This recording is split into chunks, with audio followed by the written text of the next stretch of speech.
Hi,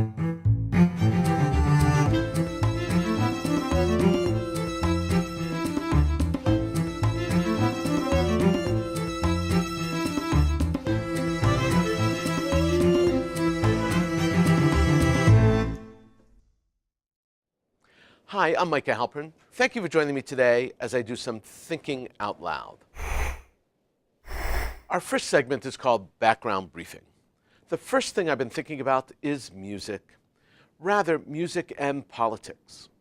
Companies like PepsiCo make billions of dollars by fostering good, kind, friendly feelings, not controversy. They spend enormous sums making certain that the message they intend to send through advertising is indeed the message they do send.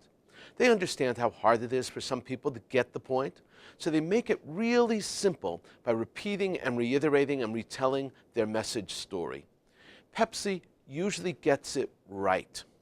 They don't get it wrong. And this time, they didn't get it wrong either. It is people who bend so far backwards to be politically correct and globally sensitive that they end up seeing the world from a backward angle that got it wrong, very wrong. People like the daughter of Dr. Martin Luther King Jr. There is nothing to misunderstand in the released and quickly pulled Pepsi commercial that was intended to be a tribute to unity. It is visually compelling, musically compelling, and most important, it is a commercial about unity. But when someone as influential as the daughter of one of America's greatest icons took to Twitter to blast the ad, Pepsi had no choice at all, no chance to explain itself, no chance to defend itself, no choice but to pull the ad, and no choice but to apologize for a mistake they did not make. As soon as I saw the ad for the first time, the very first seconds of the ad told me that I understood that the creators were modeling this Pepsi ad on the famous Coke ad released in 1971. The Coke commercial was one of the best commercials ever made, certainly rivaling our modern-day Super Bowl ads in creativity, in content, and was the most expensive commercial created until that date in 1971. It cost $250,000. The ad was entitled Hilltop Song, but everyone who knew it, and that included just about everyone who owned a television set in the 1970s, called it, "I'd like to teach the world to sing," or more simply, and to the point, buy the world a Coke. The Hilltop Song was later recorded by the group called the New Seekers. They re-recorded the song, removing the references to Coke and the real thing. In 1971, the new version hit #1 on the UK music charts and #7 on the Billboard charts in the United States. In Coke's commercial, we are presented with a mosaic of people from all over the world, standing on a hilltop in Italy. When the commercial was re-released a few years later as a Christmas ad, instead of standing, the chorus was sitting and swaying, and each person held a candle. As the camera pulled back, we saw the people created the image of a Christmas tree. In the updated Pepsi version, with Kendall Jenner, we're presented with an American street protest mosaic of people from around the world who come together in a classic 2017 fashion. The lyrics of the Coke song were profound. I'd like to build a world a home and furnish it with love, grow apple trees and honeybees and snow white turtle doves. I'd like to teach the world to sing in perfect harmony. I'd like to hold it in my arms and keep it company. I'd like to see the world for once, all standing hand in hand, and hear them echo through the hills for peace throughout the land. That's the song I hear. I'd like to teach the world to sing in perfect harmony, using music for a cause, for change is not unusual. The 1960s were filled with that theme. Just think of Dylan, Peter, Paul and Mary, and many, many others. In 1985, Harry Belafonte, Lionel Richie, Quincy Jones, Kenny Rogers all joined together with Michael Jackson to put together a commercial for United Support of Artists for Africa, better known as USA for Africa. The song that came out of that campaign, We Are the World, became one of the most sold single albums in history. When you look at the Pepsi ad next to the Coke ad, next to We Are the World ad, the parallels in messaging, wording, intent, and even musicality become obvious. One from the 70s, one from the 80s, and one from 2017, all in celebration of one message, the message of world unity. There's nothing wrong with the Pepsi ad. The error was in misinterpreting the message. We all hope for peace and yearn for unity. To say that the first step in the process is eating and drinking together, in this case drinking Pepsi, in the 1970s drinking Coke, is perhaps simplistic, but certainly not vile or divisive. The derivation of the word companion comes from the Latin. Com means together. Pan means bread. A companion is someone with whom you break bread and maybe even have a drink, even a Coke or a Pepsi. And then, with your companions, you start to solve problems, the problems of the world. It's worth the effort. But why? Because we are the world. We are the children. We are the ones who make a brighter day, so let's start giving. There's a choice we're making. We're saving our own lives. It's true we'll make a better day, just you and me. Yes, Pepsi wants to sell more carbonated drinks and bottled water, by the way, but they can only do that through a campaign that makes people feel good, makes them feel bolder and louder. Pepsi is neither insulting the civil rights movement nor the memory of Dr. Martin Luther King. Not to get that message is myopic. Speaking of messages, Mahmoud Ahmadinejad submitted his name to run as candidate in the Iranian presidential election. There is a week during which the candidates submit themselves and are vetted. Submitting his name is a major power play on the part of Ahmadinejad. Already a year ago, the Supreme Leader, Grand Ayatollah Khamenei, he told Ahmadinejad, and it was made very public, that he's forbidden from running for the position. The Supreme Leader has told him no, capital letters, no, and in no uncertain terms, on more than one occasion. And those refusals were made public. Ahmadinejad was staging a significant challenge to the Supreme Leader. In effect, Ahmadinejad was staging a coup against the Grand Ayatollah Khamenei, and it is still being followed carefully by the entire nation of Iran.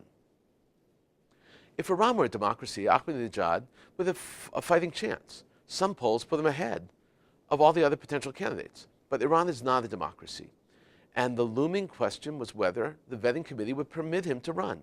How far would the vetting committee be willing to go? The committee needed to decide if they should follow the Grand Ayatollah or move to an even more conservative candidate, Ahmadinejad. This kind of challenge of authority, of supreme authority, has never happened in Iran. It is a case of pitting the extremely conservative against an even more conservative. Until now, it was just assumed that the president would always be tapped by the Grand Ayatollah. That's the way it went when Ahmadinejad was elected to his first term in office, and Rouhani was tapped to win in the most recent election. Iran does not take insurrection lightly. Popular candidates in Iran have been arrested. Candidates that have challenged the election results have been under house arrest. Children of candidates have been arrested and not permitted to travel inside or outside the country. The list of arrestees has even included former prime ministers of Iran. Ahmadinejad knew how dangerous his actions were to himself, to his followers, and to his family, and yet he persisted. He clearly wanted to propose a different style of leadership. He was counting on his popularity to sway the Guardian Council, the vetting body that decides who may and who may not run for president. More than 600 candidates registered their names for candidacy as president in Iran. After evaluating the contenders, the committee released a list of 6. The process does not end there. The final list was then sent to be further vetted by the famous Guardian Council. They released their list. In the last elections, there were twice as many proposed candidates as there are in this one. But in the end, only a handful, only 6 candidates were made the cut. After the list is created, the campaign is only 3 weeks long. At the end of that 21-day period, there's a quiet period for a few days where the campaigning is not allowed. Ahmadinejad did not make the list. The committee nixed him. The final list traditionally fits the mold dictated by the Grand Ayatollah. And here's why Ahmadinejad thought he had a chance. After all, it is the Guardian Council that selected the Supreme Leader in the first place.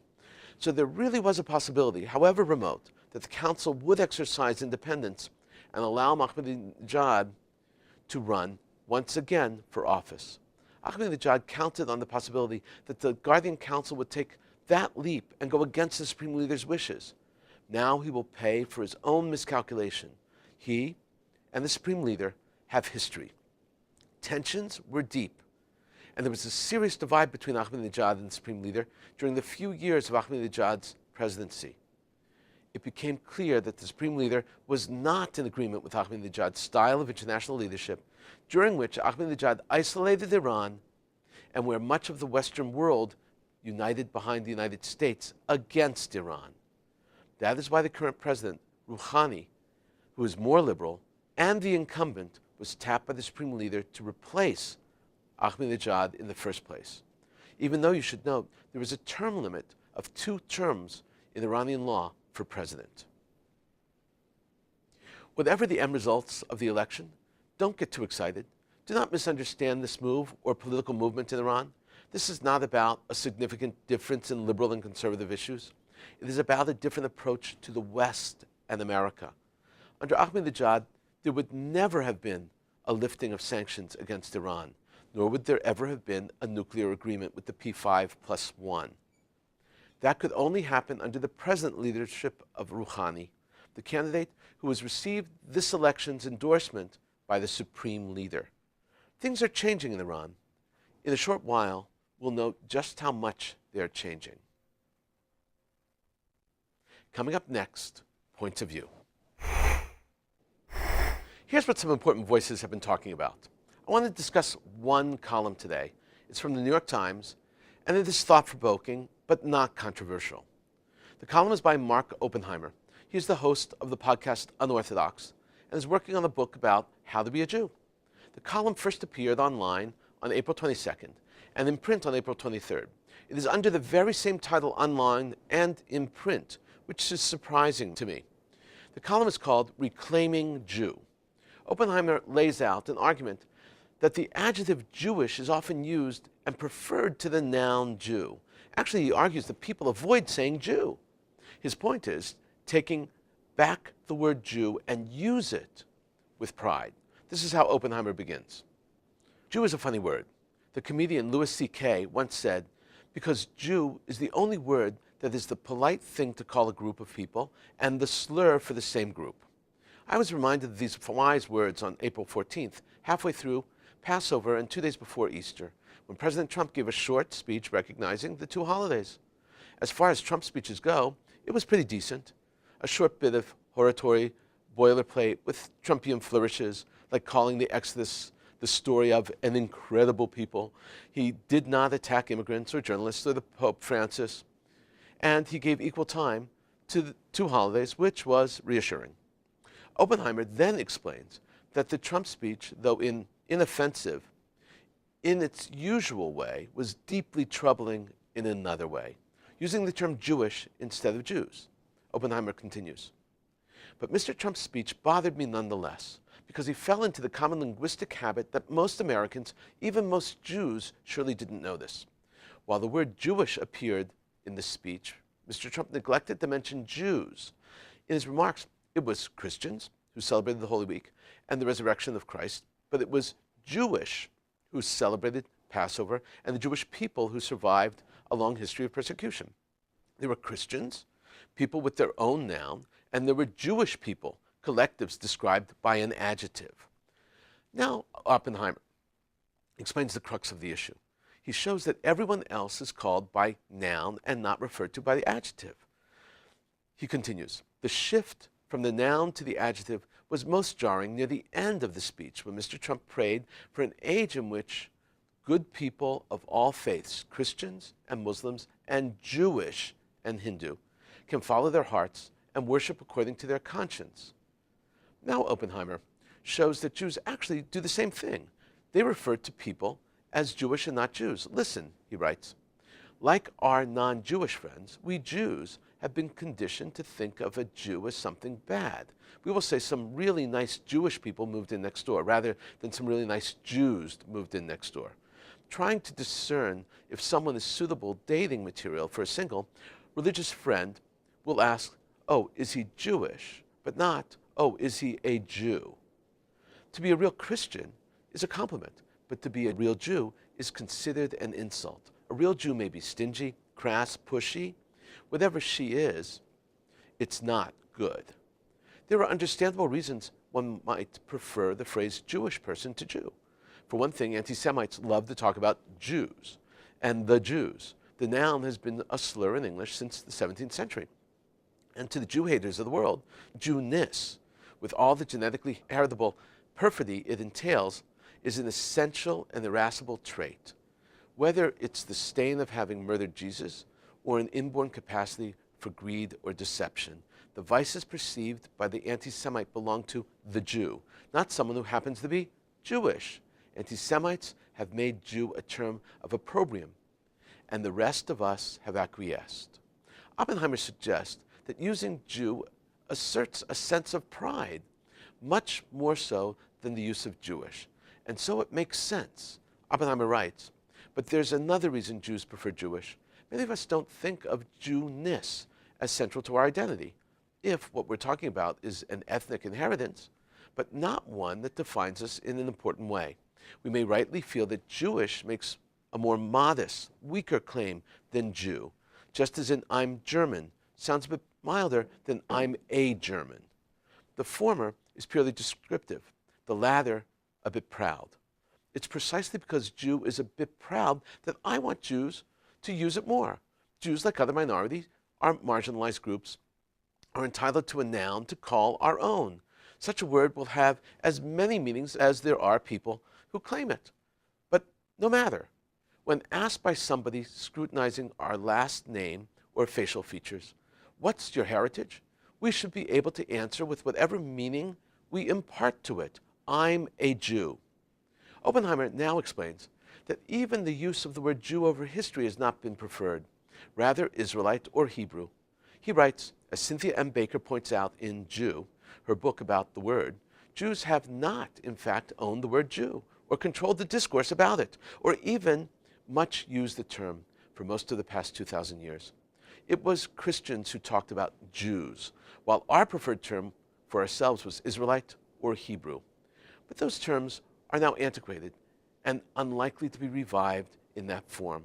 The founding of the State of Israel and the rebirth of the Hebrew language have given those words other connotations. And now Oppenheimer concludes by saying, take back the term, use it with pride. So it's time for us to own Jew. We can do so by using the word more ourselves and by giving everyone else permission to call Jews Jews. We can rescue, as Louis C.K. would say, the polite thing from the slur.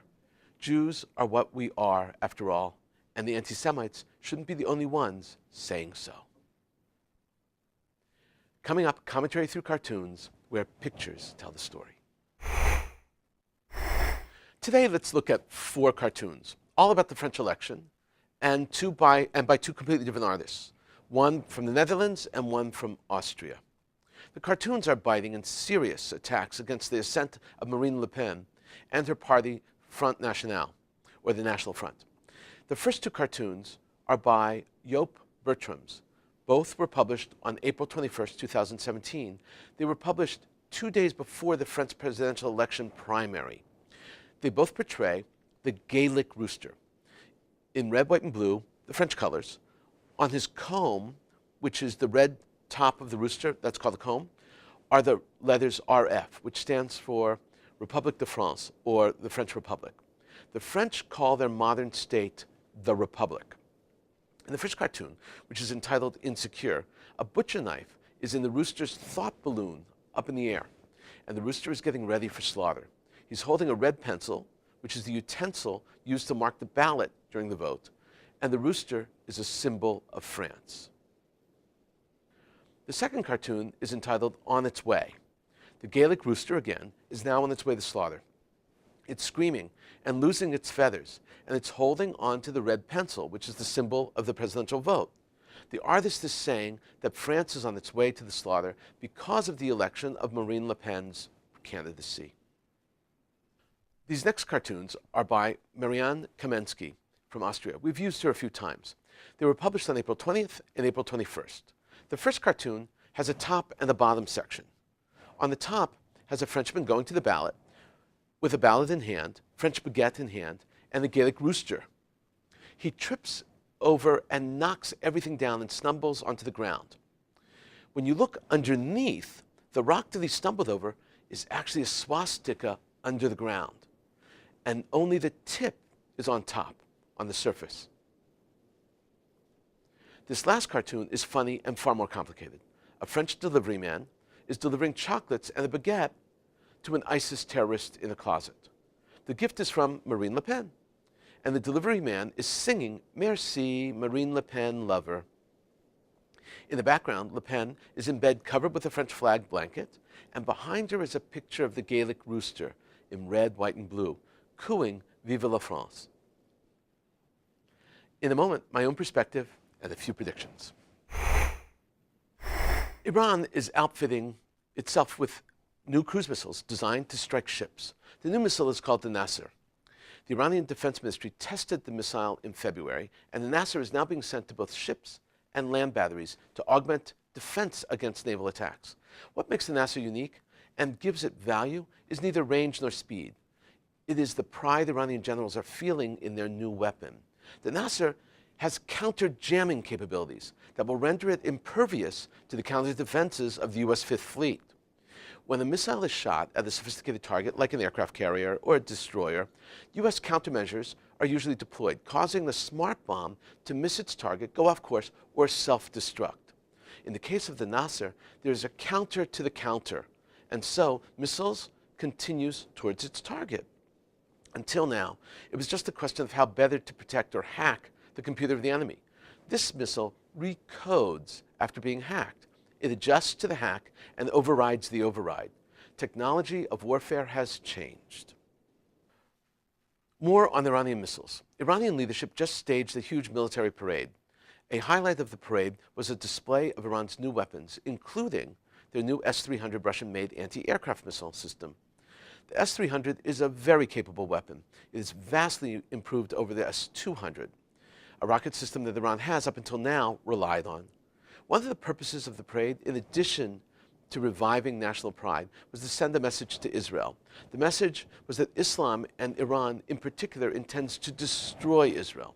There were floats that had pictures of Israeli flags being hit and destroyed by Muslim fists.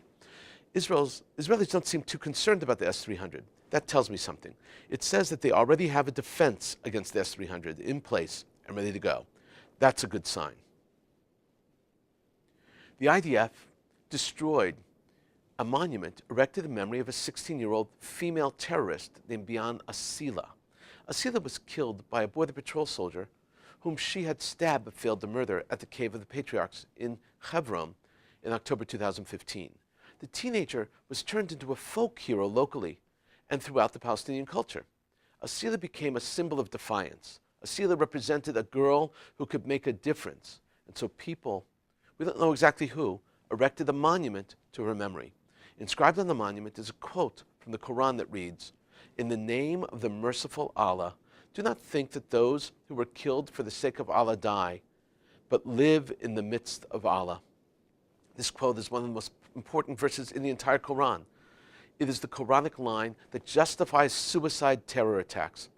These terrorists see themselves as being martyred in the name of Allah. They see their deaths not as suicide, which is forbidden in Islam, but instead as a way to elevate Allah.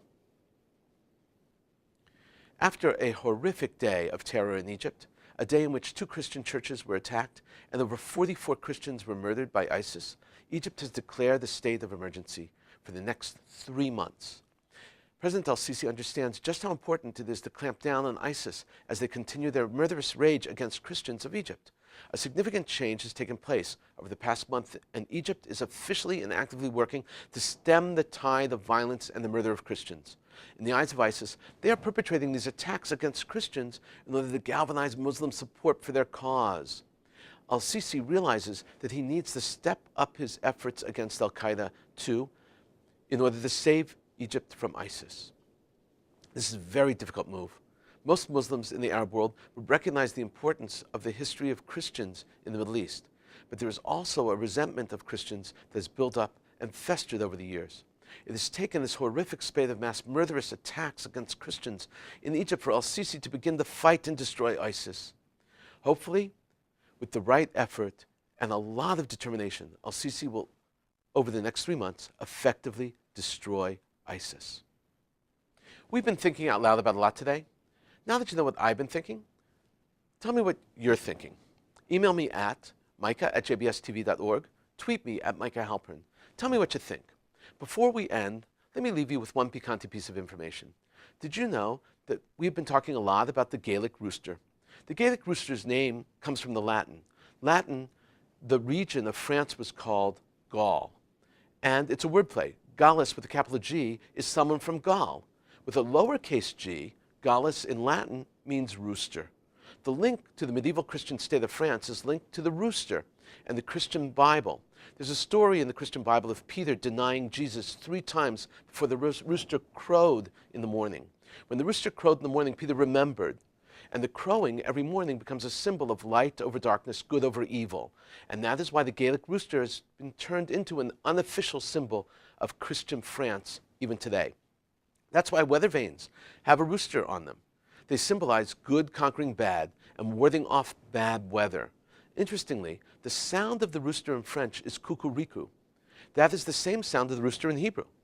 But the call is often used as a sound of French patriotism. Thank you for thinking out loud with me, Micah Halpern. Let's think out loud again next week on JBS.